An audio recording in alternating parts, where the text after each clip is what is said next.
James, என்னடா வண்டியா? எப்ப பார்த்தாலும் லேட்ரா, எல்லாத்துக்கும் லேட்டா வரடா. ஆமாடா, எங்க அம்மா இட்லி சுட்டு கொடுக்கறதுக்கே லேட் ஆகி போச்சு. அட போடா ஜேம்ஸ், உனக்கு நல்லா வச்சுக்கிறாங்கடா பேரு.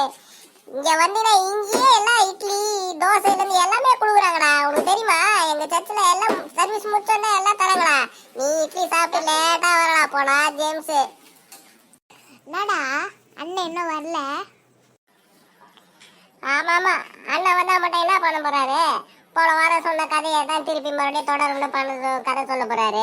ஆனா போடா, அவர் ஒரே கதை தானே தெரிஞ்சு வச்சுருக்கிறாரு. வாரம் வாரம் என்ன கதையை தானே சொல்லின்னு இருக்காரு. தூக்கம் வருதுடா எனக்கு. வீட்டுல கூட அப்படி தூக்கம் வரலடா, சரியான தூக்கம்டா. அண்ணன் வராரா? ஐயோ, வந்துட்டாரா, தூங்க வைக்க வந்துட்டாரா. எல்லாம் நண்பர்களே ஆயத்தமா அவங்க தூங்கலாம். டேய், கொஞ்ச நேரம் சும்மா லொட லொடன்னு பேசினே இருக்கிற. அண்ணன் என்ன சொல்றேன்னு தான் கேள. கேட்டுருவோம். பிரைஸ் லார்ட் பிள்ளைகளா.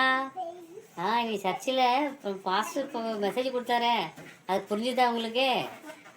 ஆமா, கொடுப்பதே பாக்கியம்னு வசனம் சொன்னாரு. ராபின், உனக்கு புரிஞ்சுதா ராபின்? ஐயோ அண்ணே, நான் அந்த சமயம் நல்லா தூங்கிட்டேனே. என்ன நடந்துச்சுன்னே தெரியல. நான் அப்படியே எழுப்பி விட்டாங்களே என்ன. அண்ணா, என்ன நடந்துச்சு நீங்க சொல்லுங்களேன்.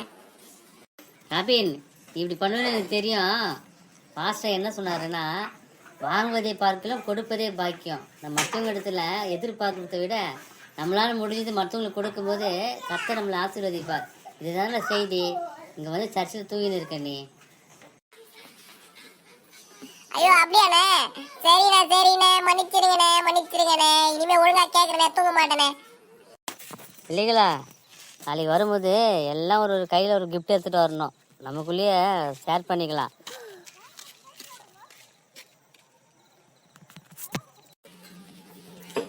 ஜேம்ஸ், இதுக்கு தானே நான் தூங்கினே இருக்குது. பாரு, இப்ப கொடுக்கணும்ன்றாங்க, கிஃப்ட் எடுத்துன்னு வர சொல்றாங்க. நான் எங்கடா போவேன் கிஃப்ட்டுக்கு? எங்க வீட்டுல ஒரு ரூபாய் 2 ரூபாய் தானே கொடுக்குறாங்க. நானா உன்ன மாதிரியாடா? உங்க வீட்டுல டெய்லி 10 ரூபாய் கொடுக்குறாங்க, எனக்கு எதுவுமே கொடுக்க மாட்டாங்கடா. அப்போ நான் என்னடா கிஃப்ட் எடுத்துன்னு வருது? ஐயோ, என்ன அண்ணன் இப்படி சொல்லிட்டாரு. சரி பாப்போம். அண்ணா சொல்லிக்கிறாங்கல்ல, பெரியவங்க சொல்றதை கேட்கணும்டா. பெரியவங்க சொல்றத கேட்கணும். கிஃப்ட் தானே, கொடுத்துட்டா போச்சு. ராபின், நாளைக்கு நான் ஒரு சூப்பரான கிஃப்ட் எடுத்துன்னு வர போறேன்டா. நீ என்னடா எடுத்துன்னு வர போற? நான் தானே நாளைக்கு பாடுறா எப்படி ஒரு கிஃப்ட் எடுத்துன்னு வந்து அசத்தப்படுற மாதிரி எல்லாரையும். பிள்ளைகளா, கிஃப்ட் எடுத்துன்னு வந்துட்டீங்க. எல்லாத்தையும் கொடுங்க. நம்ம மாற்றி நம்ம பேர் எழுதி போடுவோம். யாருக்கு வந்து எந்த கிஃப்ட் வருதோ பார்ப்போம். ராபின், நீ போய் உன் கிஃப்ட்டை வாங்கிக்கோடா. கிஃப்டா? சூப்பர். இது பாரு, என்ன கிஃப்ட் எடுத்துட்டு வர போறோம் பத்தியா? என்ன மாதிரி கிஃப்ட் கொடுத்து என்ன மாதிரி கிஃப்ட் வாங்கி வர போறோம் பாருங்க இப்போ. அட என்னடா இது? ஐயோ, நான் கொடுத்த கிஃப்ட் எனக்கே வந்திருக்கடா. ஐயோ, தப்பு பண்ணிட்டோமே.